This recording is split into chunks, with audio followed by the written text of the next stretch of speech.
بسم اللہ الرحمن الرحیم۔ السلام علیکم۔ میں ٹرین میں بیٹھی اپنی منزل کی طرف رواں دواں ہوں۔ رات کا پہر ہے۔ میں نے اپنا وجود سیاہ چادر میں لپیٹا ہوا ہے، اس خوف سے کہ کوئی مجھے پہچان نہ لے، کہیں کسی کو پتہ نہ چل جائے کہ میں ایک بہت بڑا جرم کر کے اپنے گھر سے نکلی ہوں۔ میں ڈر رہی ہوں، مگر یہاں پر بیٹھا کوئی بھی انسان یہ نہیں جانتا کہ میں نے کیا کیا ہے۔ میں اپنے خیالوں میں گم تھی کہ ٹرین کی ٹکٹ کلیکٹر نے آ کر مجھ سے ٹکٹ طلب کیا۔ میں نے بے بس ہو کر اس کی طرف دیکھا۔ میرے پاس ٹکٹ نہیں تھا۔ جتنی اجرت میں نکلی تھی، جو گناہ کر کے نکلی تھی، مجھے خوف تھا کہیں کوئی مجھے دیکھ نہ لے، کہیں کسی کو معلوم نہ ہو جائے کہ میں نے کیا جرم کیا ہے۔ میرے پاس پیسے تو تھے، مگر ٹکٹ خریدنے کا وقت نہیں تھا۔ میں نے اپنا چہرہ نقاب میں ڈھانپا ہوا تھا اور صرف میری آنکھیں نظر آ رہی تھیں۔ نہ جانے اس شخص کو مجھ پر کیا ترس آ گیا کہ وہ مجھے چھوڑ کر آگے کی طرف بڑھ گیا۔ مجھے ایسا محسوس ہو رہا تھا کہ آج اس نے نیکی کرنے کی خاطر ایسا کیا تھا، یا شاید وہ بھی میری طرح کسی مصیبت میں گھرا ہوا تھا۔ شاید اس لیے میری پریشانی بھانپتے ہوئے مجھ پر رحم کیا۔ وہ آگے بڑھا تو میں نے خدا کا شکر ادا کیا۔ ایک مصیبت تو ٹل گئی، لیکن ابھی آگے ایک بہت بڑی آزمائش میری منتظر تھی۔ میں جہاں جا رہی تھی وہاں میں کیسے اپنی صفائی دوں گی؟ کیا کوئی میری بات پر یقین کرے گا؟ کیا کوئی اس جرم کو معاف کر دے گا؟ وہ مجھ سے آج سرزد ہوا ہے، یا ایک بار پھر مجھے بے مول کر دیا جائے گا؟ میرے ساتھ کیا ہوا اور میں نے کیا کیا؟ میں حیدرآباد کے ایک چھوٹے سے گھر میں رہتی تھی۔ میرے ماں باپ زیادہ امیر نہیں تھے۔ میرے ابو اسکول میں ٹیچر تھے۔ میری شادی کا وقت آیا تو میرا رشتہ میرے دور کے رشتہ داروں میں ہو گیا۔ وہ لڑکا گاؤں میں رہتا تھا، اس کی اپنی زمینیں تھیں، وہ بہت ساری تھیں۔ میرے جیسا پڑھا لکھا بھی نہیں تھا، میں اس کے مقابلے میں زیادہ حسین تھی۔ وہ قبول صورت تھا۔ ہمارے ہاں خاندان سے باہر شادی نہیں ہوتی تھی۔ میرے لیے کوئی اور راستہ نہیں تھا، اسی لیے میری شادی ظفر سے ہو گئی۔ شادی کی پہلی رات ہی مجھے ظفر کے مزاج کا اندازہ ہو گیا۔ مجھے وہ تھوڑے سخت مزاج لگے تھے۔ جس طرح سے وہ نرمی کی بجائے سخت لہجے میں مجھ سے مخاطب ہوئے، اس سے میں یہی اندازہ لگا پائی تھی۔ میری زندگی میں کچھ لوگ بہت خاص ہیں، میری ماں، میری چھوٹی بہن اور میرا بھائی اعجاز۔ تم ہمیشہ ان کا خیال رکھنا، مجھے کوئی شکایت نہ ملے تمہاری، ظفر نے کہا۔ لیکن اماں بتا رہی تھیں کہ آپ اکلوتے ہیں، آپ کا تو کوئی بھائی نہیں ہے؟ میں نے حیرت سے پوچھا۔ اعجاز میرے مرحوم چچا کا بیٹا ہے اور بچپن سے ہی یہاں رہتا ہے۔ میرے لیے دنیا میں وہ سب سے خاص ہے۔ اس نے ہر قدم پر میرا ساتھ دیا ہے۔ تم خود پر اعجاز کی خدمت واجب سمجھنا، ظفر نے کہا تو میں نے اس بات میں سر ہلا دیا۔ مگر شادی کے کچھ دن تک مجھے اعجاز نظر نہیں آیا۔ پھر پتہ چلا وہ شہر کسی کام سے گیا ہے۔ شادی کے بعد مجھے ظفر سے محبت ہو گئی، کیونکہ میں ایک نیک اور شریف لڑکی تھی۔ میں نے ہمیشہ یہی سوچا، جس انسان سے میری شادی ہوگی، میری ساری محبتیں اسی کے لیے ہیں۔ مجھے تو ظفر زیادہ لفٹ نہیں کرواتے تھے، شہر کی لڑکیوں کو اچھا ہی کب سمجھتے تھے، مگر آہستہ آہستہ میں نے ان کا دل جیت لیا اور ہم دونوں میاں بیوی خوشی خوشی رہنے لگے۔ مجھے گاؤں میں کافی مسئلہ تھا، کیونکہ میں شہر سے آئی تھی۔ گاؤں میں گیس نہیں تھی، سخت گرمی میں لکڑیاں جلا کر کھانا بنانا پڑتا، مگر میں نے صبر و تحمل سے سارے کام کیے۔ مجھے تنگی تو بہت ہوتی تھی، لیکن اسے اپنی قسمت سمجھ کر قبول کیا اور خوش رہنے کی کوشش کرتی۔ پھر ایک ماہ بعد اچانک اعجاز ہمارے گھر آیا۔ میں نے شوہر سے پوچھا، یہ کون ہے؟ تو بولے، یہ وہی اعجاز ہے جس کے بارے میں نے تمہیں بتایا تھا۔ میں نے کبھی پہلے اسے نہیں دیکھا تھا، اس لیے پوچھا۔ اعجاز مجھ سے زیادہ بات نہیں کرتا تھا، نہ ہی میں اس سے بات کرتی۔ وہ گھر میں داخل ہوتے ہی اندر اپنے کمرے میں چلا جاتا۔ ایک دن میں نے ظفر سے کہا، میں اعجاز کی موجودگی میں الجھن کا شکار ہوتی ہوں کیونکہ وہ نامحرم ہے۔ کہنے لگے، وہ بچپن سے ہمارے ساتھ رہا ہے نایاب، بہت اچھا لڑکا ہے، میرا بہترین دوست ہے۔ تم نے اس کے بارے میں آئندہ اگر ایسی کوئی بات کی تو مجھ سے برا کوئی نہیں ہوگا۔ میرے شوہر غصے میں مجھ پر دھاڑے تو میں بہت ڈر گئی۔ میں نے سوچا میں کبھی اس کے متعلق آئندہ کوئی بات ظفر سے نہیں کروں گی۔ اس کے بعد میں محتاط ہو گئی، وہ مجھے کسی کام کا نہ کہتا۔ ایک دن وہ اپنے کپڑے خود استری کر رہا تھا تو ظفر نے دیکھ لیا۔ انہوں نے مجھے ڈانٹا کیونکہ اعجاز کے کپڑے استری کرنا میری ذمہ داری تھی۔ میں ڈر گئی۔ میں نے اعجاز سے کپڑے لے لیے اور استری کرنا شروع کیے۔ استری کے بعد میں نے کپڑے اس کی طرف بڑھائے تو اس نے میرا ہاتھ چھونے کی کوشش کی۔ میرا یہ وہم تھا یا کچھ اور، کیونکہ مجھے لگا تھا کہ اس کا ہاتھ میرے ہاتھ سے لگا ہے، بلکہ اس نے جان بوجھ کر یہ حرکت کی ہے۔ اب میں اپنے شوہر سے بھی اس کی شکایت نہیں کر سکتی تھی، کیونکہ وہ اس کے متعلق بلکہ اس کے خلاف کچھ سننے کو تیار نہیں تھے۔ میں جتنا اسے دور لے جا سکتی کوشش کرتی کہ رہا جائے۔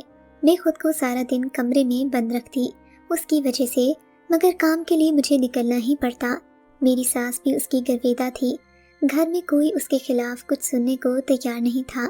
ایک دن میں نے شوہر سے کہا کہ ہم اپنا گھر الگ بنا لیتے ہیں۔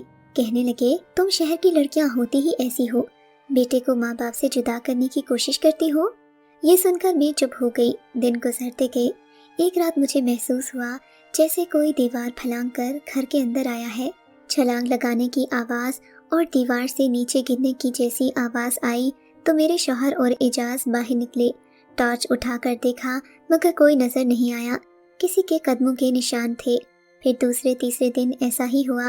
ظفر اور اعجاز ڈھونڈ ڈھونڈ کر تھک گئے مگر کوئی نہیں ملا۔ پھر کچھ دنوں کے بعد یہ سلسلہ بند ہو گیا۔ ایک دن مجھے حاجت ہوئی تو میں اٹھ کر باتھ روم کی طرف گئی۔ میں ڈرتی ڈرتی باہر نکل رہی تھی۔ میں باہر نکلی تو دیکھا اعجاز کے کمرے میں موم بتی جل رہی تھی اور کھڑکی کھلی ہوئی تھی، دروازہ بھی کھلا تھا۔ وہ چارپائی پر لیٹا موبائل پر مصروف دکھائی دیا۔ دروازہ کھلنے کی آواز پر اس نے نگاہیں اٹھا کر دیکھا۔ ہم دونوں کی آنکھیں چار ہوئیں تو میں مزید خوفزدہ ہو گئی۔ میں جلدی سے وہاں سے گزر گئی۔ میں جب باتھ روم سے باہر نکلی تو وہ اپنے کمرے میں موجود تھا۔ میں جلدی سے اپنے کمرے میں گئی مگر میں بہت خوفزدہ تھی۔ شوہر نے پوچھا تو میں نے بتایا کہ رات کے اندھیرے سے ڈر گئی تھی۔ اگلا سارا دن اعجاز گھر پر نہیں تھا۔ وہ رات کو گھر آیا۔ میرے شوہر کو اکیلے میں بلا کر کہا کہ اس نے مجھے کل رات کسی غیر مرد کے ساتھ دیکھا ہے اور وہ پیروں کے نشان بھی ضروری اسی غیر مرد کے ہوں گے۔ اعجاز نے ظفر سے کہا کہ کوئی غیر آدمی روز تمہاری بیوی سے ملنے آتا ہے، کیونکہ روز ہی دیوار پھلانگنے کی آواز آتی ہے۔ یہ سن کر میں حیرت زدہ رہ گئی، سوچ بھی نہ سکتی تھی کہ اعجاز مجھ پر اتنا بڑا الزام لگائے گا۔ میرے شوہر نے مجھ سے پوچھا، کیا یہ سچ ہے؟ میں نے صاف کہہ دیا کہ یہ مجھ پر الزام لگا رہا ہے۔ پھر اعجاز نے کہا، کیا کل رات یہ باہر نہیں نکلی تھی؟ اعجاز کی بات سن کر میں رونے لگی۔ میں نے کہا، میں تو غسل خانے میں گئی تھی۔ پھر میرے شوہر نے بھی کہا کہ میں نے بھی تمہیں رات کو کمرے سے باہر جاتے کئی بار دیکھا ہے۔ ان کی بات سن کر میرے پیروں تلے سے زمین نکل گئی۔ میں نے کہا، ظفر، کیا آپ کو مجھ پر یقین نہیں ہے؟ میں نے ان کا گریبان پکڑ کر جھنجھوڑا۔ میں پاگلوں کی طرح چلا رہی تھی، نہیں، اعجاز جھوٹ نہیں بول سکتا۔ اس نے تمہیں دیکھا ہے غیر مرد کے ساتھ، اسے کیا ضرورت ہے جھوٹ بولنے کی؟ میں نے ابھی دیکھا ہے، روزانہ دیوار پھلانگنے کی آواز آتی ہے اور کسی کے قدموں کے نشان بھی دیوار کے پاس ہی ملتے ہیں۔ تم شہر کی لڑکیوں کا کوئی بھروسہ نہیں۔ ظفر نے مجھے ایک جھٹکے سے نیچے دھکا دیا اور میں زمین پر گر گئی۔ میری آنکھوں کے سامنے اندھیرا چھانے لگا۔ میں بھی صحیح طرح سنبھلی نہیں تھی کہ ظفر نے لاتوں اور گھونسوں سے مجھے مارنا شروع کر دیا۔ وہ غصے سے پاگل ہو رہا تھا، اس کی آنکھیں سرخ ہو رہی تھیں۔ وہ میری کسی بات پر یقین کرنے کو تیار نہیں تھا۔ اس نے مجھے جانور سمجھ کر مارا کہ اعجاز نے اسے روک لیا۔ کمرے میں ہم تینوں کے علاوہ کوئی نہیں تھا۔ میرے ساس سسر سو چکے تھے۔ اس کے شہر کا ہی کوئی عاشق ہوگا جو روز اس سے ملنے آتا ہے، اعجاز نے ایک بار پھر کہا، اور وہ کہتا جا رہا تھا مگر میں نڈھال نیچے مٹی میں پڑی سب سن رہی تھی۔ میرے سر پر جیسے آسمان گر گیا تھا۔ ایک لمحے میں میری دنیا لٹ گئی تھی۔ میں روتے ہوئے سوچ رہی تھی کہ میں اپنے گھر والوں کو کیا جواب دوں گی۔ اعجاز، خدا کا خوف کرو، مجھ میں اور اتنی ہمت نہیں، خدا کے لیے اتنی بڑی تہمت مت لگاؤ۔ میں نے بمشکل آواز نکال کر کہا۔ میں صدمے سے بول نہیں پا رہی تھی اور درد سے کراہ رہی تھی۔ یہ مت سمجھنا کہ میں تمہیں اور تمہارے عاشق کو آزاد چھوڑ دوں گا۔ میں ابھی اور ابھی تمہیں جان سے مار دوں گا۔ کیا سمجھتی ہو تم؟ دھوکہ دو گی مجھے، میری عزت سے کھیلو گی؟ میں تمہیں زندہ چھوڑوں گا تب نا؟ ظفر نے کہا اور میں جیسے بے جان پڑ گئی تھی۔ مجھے جان سے مت مارو، پہلے میری بے گناہی تو ثابت کرو، پھر بے شک مار دینا۔ مگر ظفر نے میری ایک نہ سنی، مجھے طلاق دے دی۔ طلاق کے الفاظ تھے یا پگھلا ہوا سیسا، مجھے اپنی سماعتوں پر یقین نہیں آ رہا تھا۔ وہ دونوں مجھے گھسیٹتے ہوئے گھر سے باہر لے گئے۔ مجھے کہا کہ اگر آواز نکالی تو گلا ہی دبا دیں گے۔ اندھیری رات میں مجھے دریا کے کنارے لے آئے۔ میرے لیے یہ رات کسی قیامت سے کم نہیں تھی۔ مجھے دریا کے کنارے گھسیٹا جا رہا تھا۔ یہ ایک لمبا سفر تھا جو ختم نہیں ہو رہا تھا۔ میں نے چپل بھی نہیں پہنی تھی، جگہ جگہ پاؤں میں زخم لگ رہے تھے۔ طویل مسافت کے بعد دریا کا کنارہ آ گیا۔ سفر نے میرے ہی دوپٹے سے میرا پھندا بنانا چاہا۔ میں نے کہا مجھ پر رحم کرے، جان سے مت مارے، میرے ماں باپ یہ سن کر ہی مر جائیں گے، بھائی کسی کو منہ دکھانے لائق نہیں رہیں گے، بہنوں کی شادیاں نہیں ہو پائیں گی۔ میں روتے ہوئے ظفر سے التجا کر رہی تھی کہ شاید اس بے رحم کو مجھ پر رحم آ جائے، مگر اس کی آنکھوں پر اعجاز نے پٹی بندھی ہوئی تھی۔ یہ سب تمہیں گناہ کرنے سے پہلے سوچنا چاہیے تھا۔ اگر میں تمہیں پسند نہیں تھا تو مجھ سے شادی کیوں کی؟ کیوں میری زندگی برباد کی؟ میں تو تمہیں دیکھتے ہی سمجھ گیا تھا کہ آخر تم جیسی حسین لڑکی مجھ سے شادی کرنے پر راضی کیسے ہوئی۔ ضرور تمہارے گھر والوں نے زبردستی مجھ سے شادی کروائی، ورنہ تو تم شہر میں رہنا چاہتی تھی۔ ظفر نے کہا اور پھندا میرے گلے میں ڈال دیا۔ جب ہی اعجاز نے اس کا ہاتھ کھینچ لیا۔ میری بات سنو ظفر، یہاں پر سامنے پولیس چوکی ہے، اگر ہم اس کا گلا دبا کر پھینک دیں گے تو ہم دونوں ہی پکڑے جائیں گے، ہم پر الزام آ جائے گا۔ ہم ایسا کرتے ہیں، اسے دریا میں پھینک دیتے ہیں، وہاں سے یہ نکل نہیں پائے گی اور ڈوب کر مر جائے گی، سب سمجھیں گے کہ اس نے خودکشی کر لی ہے۔ ہمارے گاؤں والوں کو تو ہم بتا دیں گے کہ ہم نے اسے کاری کر کے مار ڈالا، مگر ہمیں پولیس سے بھی تو بچنا ہے۔ اعجاز کی بات سن کر ظفر نے ہاں میں سر ہلایا۔ ہاں اعجاز، تم بالکل صحیح کہہ رہی ہو۔ وہ مجھے دریا کے کنارے لائے اور نیچے دھکا دے دیا۔ وہ وہاں سے جلدی سے چلے گئے کہ پولیس دیکھ نہ لے۔ میں پانیوں میں ڈوبتی چلی گئی، مجھے پتہ بھی نہ چلا میں کب بے ہوش ہوئی۔ مجھے اپنی موت قریب سے نظر آ رہی تھی کیونکہ مجھے تیرنا نہیں آتا تھا۔ آہستہ آہستہ میں ڈوبتی گئی، میری آنکھوں کے آگے اندھیرا چھا گیا۔ مجھے لگ رہا تھا میری موت واقع ہو گئی ہے۔ کسی چپتی ہوئی روشنی سے میری آنکھ کھلی۔ میں نے دیکھا سورج میری آنکھوں کے سامنے ہے۔ میں آنکھیں کھول نہیں پا رہی تھی۔ میں نے جیسے ہی آنکھیں کھولیں تو دیکھا اعجاز بالکل میرے سامنے بیٹھا ہوا ہے، وہ مجھے ہی دیکھ رہا تھا۔ میں حیران رہ گئی کہ میں زندہ ہوں، کچھ سمجھ نہ پائی۔ بہت دیر کے بعد جب میری حالت سنبھلی تو میں اٹھ کر بیٹھ گئی۔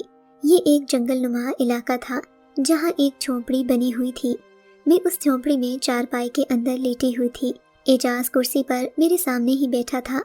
میں یہاں کیسے آئی؟ تم لوگوں نے تو مجھے مار دیا تھا نا، زندہ کیسے بچی میں؟ اور ظفر کہاں ہے؟ میں نے ایک ساتھ بہت سارے سوال کیے۔ اعجاز تو ہنسنے لگا۔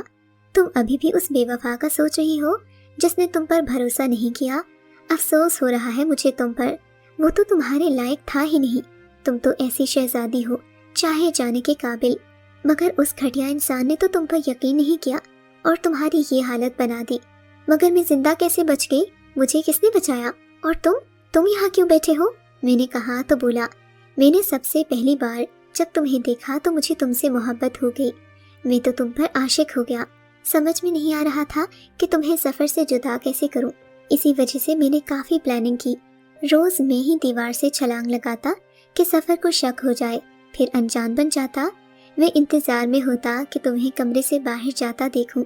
میں نے جان بوجھ کر تم پر الزام لگایا کہ ظفر تمہیں طلاق دے دے۔ تمہیں اپنا بنانے کا میرے پاس اس کے علاوہ اور کوئی راستہ نہیں تھا۔ جب تمہیں پانی میں پھینکا تو نیچے ایک آدمی کھڑا کر دیا تھا۔ میں نے اسے پیسے دیے تھے کہ جیسے ہی میں تمہیں پھینکوں وہ تمہیں غوطہ لگا کر وہاں سے زندہ نکال لے۔ وہ تیراکی کا ماہر تھا، میں نے تمہیں زندہ نکال لیا۔ اب تم صرف اور صرف میری ہو، ہم دونوں نکاح کریں گے اور یہاں سے دور چلے جائیں گے، جہاں میں ساری دنیا کی خوشیاں تمہارے قدموں میں لا کر پھینکوں گا۔ میں تمہارا غلام بن جاؤں گا، تم میری بیوی بن جاؤ۔ اعجاز نے کہا تو میں غصے سے اٹھی اور جانے لگی، مگر وہ مجھے نکاح پر آمادہ کرنے لگا۔ میرے لیے وہاں سے نکلنے کی کوئی راہ نہیں تھی۔ اس نے کہا تمہارے حق میں یہی بہتر ہے کہ تم نکاح کے لیے راضی ہو جاؤ۔ میں سمجھ گئی کہ اب اس کے علاوہ کوئی چارہ نہیں ہے۔ میں نے فوراً نکاح کے لیے حامی بھر لی۔ وہ جلد ہی نکاح خواہ کو لے کر آ گیا۔ یوں کچھ گواہوں کو عدت گزارے بنا ہی اس نے مجھے نکاح میں لے لیا۔ پھر وہ مجھے کسی دوسرے شہر لے آیا، بہت دور ایک چھوٹا سا گھر تھا۔ نکاح کے بعد جب وہ میرے پاس آیا تو رو رو کر میری آنکھیں خشک ہو چکی تھیں۔ دل میں کوئی تاثر، کوئی جذبہ باقی نہیں رہا تھا۔ دل چاہتا تھا کہ یہ عروسی جوڑا پہننے سے پہلے میں کفن پہن لوں، مگر اب بھی میں کسی زندہ لاش سے کم نہیں تھی۔ مجھے اس کے وجود سے اور اس کی قربت سے کرہت محسوس ہو رہی تھی۔ کتنا گڑ گڑائی تھی میں اس کے آگے، کیوں تم اس قدر سنگ دل ہو گئے ہو؟ میرے بچے کو تم نے مار ڈالا، بھری دنیا میں مجھے رسوا کر دیا، اور پھر بغیر عدت کے مجھ سے نکاح بھی کر لیا۔ یہ نکاح نہیں، یہ سراسر گناہ ہے۔ خدا تمہیں ان گناہوں کے لیے کبھی معاف نہیں کرے گا۔ اس وقت مجھے لگا دنیا ساری کی برائیاں ایک طرف اور اس کے 3 گناہ ایک طرف، مگر اس پر میری کسی بات کا کوئی اثر نہ ہوا۔ وہ میرا عاشق بنا، میرے آگے پیچھے پھرتا۔ میں نے بھی خوش رہنے کی بھرپور اداکاری کی تاکہ اسے کسی قسم کا شک نہ ہو۔ میں نے اسے دکھایا کہ میں بھی اس سے محبت کرنے لگی ہوں۔ وہ سمجھتا تھا کہ اس نے مجھے آسائشیں دے کر خرید لیا ہے، مگر میں اس سے شدید نفرت کرتی تھی۔ اس نے میرا گھر خراب کیا، میرے خاندان کو برباد کیا، میرے بوڑھے باپ کا نہیں سوچا۔ ایسے انسان سے میں کیسے محبت کرتی؟ پھر ایک دن میں بازار گئی جب وہ گھر پر نہیں تھا۔ میں نے چوہے مارنے والی دوا خریدی، ایسی بہت سی دوائیں خریدی جن سے آرام سے ایک زہر بن جائے۔ جب وہ گھر آیا میں نے بہت اچھا کھانا بنایا۔ میں نے کہا آج میں ایک ایک نوالا تمہیں اپنے ہاتھوں سے کھلاؤں گی۔ وہ تو پہلے ہی میری انہی اداؤں پر عاشق تھا۔ میں نے بھی اسے اپنے ہاتھوں سے کھانا کھلانا شروع کر دیا، یہاں تک کہ اس نے سارا کھانا کھا لیا۔ جیسے جیسے وقت گزرا اس نے پیٹ درد کی شکایت کی، کہنے لگا میری حالت خراب ہے، مجھے ڈاکٹر کے پاس لے جاؤ۔ وہ بے سود بستر پر پڑ گیا، وہ اٹھ بھی نہیں سکتا تھا۔ پھر اس کی آوازیں نکلنا بھی بند ہو گئیں، وہ صرف ہاتھ پاؤں ہلاتا جا رہا تھا۔ وہ تڑپ رہا تھا، میں کھڑی تماشا دیکھ رہی تھی۔ اسے اس حالت میں دیکھ کر مجھے بہت خوشی محسوس ہوئی۔ اس کی آنکھیں باہر نکلنے کو تھیں، پھٹی پھٹی نگاہوں سے وہ میری طرف دیکھ رہا تھا، مگر کچھ کہہ نہیں پا رہا تھا۔ پھر آہستہ آہستہ اس نے ہاتھ پاؤں مارنا بند کیے اور بے سدھ ہو کر گر پڑا، یوں کہیے جہنم رسید ہو گیا۔ میں اسے بنا کفن کے وہاں چھوڑ کر بھاگ گئی۔ وہ اس لائق تھا بھی نہیں کہ اسے زمین بنا دے۔ گھر میں جتنا پیسہ اور زیور پڑا تھا میں اٹھا کر ماں باپ کے گھر آ گئی۔ سارا راستہ میں ڈرتی رہی کیونکہ پہلی بار تنہا سفر کر رہی تھی۔ میں نے چہرے پر نقاب پہن رکھا تھا جبکہ خود کو سیاہ شال میں ڈھانپ رکھا تھا۔ طویل مسافت طے کرنے کے بعد میں اپنے ماں باپ کے پاس پہنچی۔ وہ مجھے دیکھ کر حیرت زدہ ہوئے، مجھے گلے لگا کر رونے لگے۔ پھر میں نے سارا احوال بتایا تو انہوں نے بھی مجھے کہا کہ جب میری موت کی خبر ملی تھی تو انہوں نے ظفر کے لگائے گئے الزام کا بالکل یقین نہیں کیا تھا۔ میرے گھر والوں نے مجھ پر اعتبار کیا۔